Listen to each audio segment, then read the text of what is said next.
There's no feeling more intense than starting over. If you deleted your homework the day before it was due, as I have, or if you left your wallet at home and you have to go back after spending an hour in the commute. If you won some money at the casino and then put all your winnings on red but it came up black.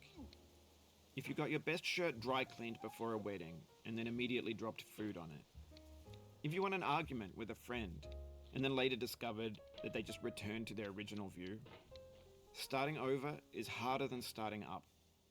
If you're not ready for that, like if you've already had a bad day, then what you're about to go through might be too much. Feel free to go away and come back. I'll be here. Alright, thanks for coming with me on this trip. I'll understand if you have to take a break at any point. Just find a safe place to stop and quit the game. And don't worry, I'll save your progress, always, even your mistakes. This game is a homage to a free game that came out in 2002 titled Sexy Hiking. The author of that game was Jazuo, a mysterious Czech designer who was known at the time as the father of B games. And B games are rough assemblages of found objects. Designers slap them together very quickly and freely, and they're often too rough and unfriendly to gain much of a following. They're built more for the joy of building them than as polished products. In a certain way, Sexy Hiking is the perfect embodiment of a B game.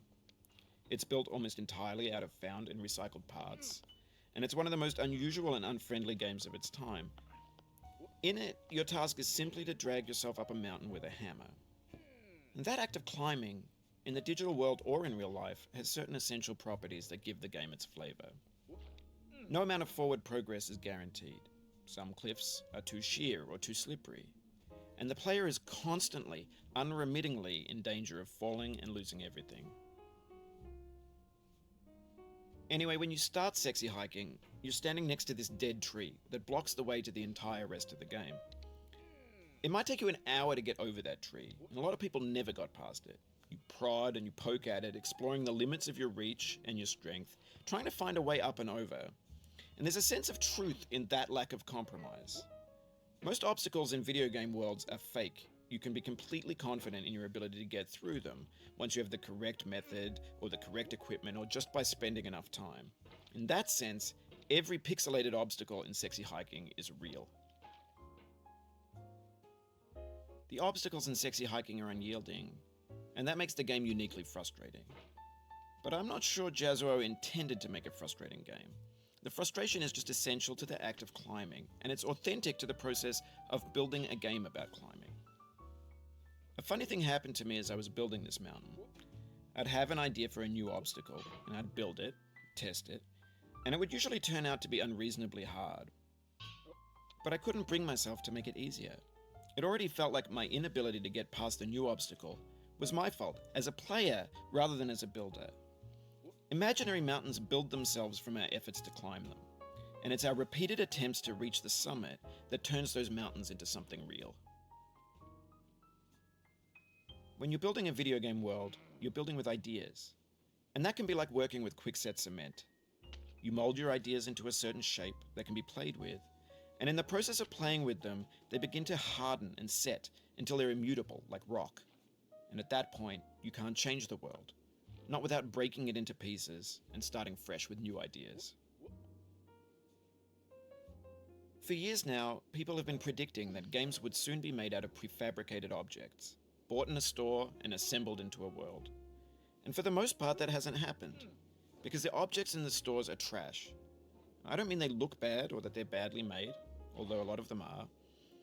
I mean they're trash in the way that food becomes trash as soon as you put it in the sink. Things are made to be consumed and used in a certain context, and once the moment is gone, they transform into garbage. In the context of technology, those moments pass by in seconds. Over time, we've poured more and more refuse into this vast digital landfill that we call the internet. It now vastly outnumbers and outweighs the things that are fresh and untainted and unused. When everything around us is cultural trash, trash becomes the new medium, the lingua franca of the digital age.